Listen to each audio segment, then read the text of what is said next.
ছোট্ট সোনা সবুজ বন্ধুরা, আজ সন্ধ্যায় চলে এলাম আবার একটি সুন্দর অনবদ্য ছড়া নিয়ে। ছড়াটি লিখেছেন শিশু সাহিত্যিক সঞ্জীব কুমার দে। ছড়ার নাম যেমন ইচ্ছে। দিদির ইচ্ছে হয়ে যাবে নদী, বয়ে যাবে কুলকুল, কি হবে তার সাধের টিকলি, ঝুমকো লতার দুল।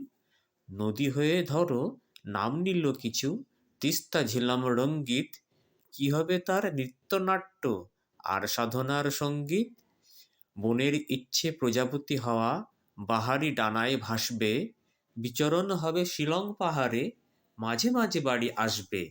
যেমন ইচ্ছে হতে চাই হোক, জানি না হবে কি প্রকারে, প্রজাপতি হবি কিন্তু আগে যে হতে হবে শুঁয়োপোকারে।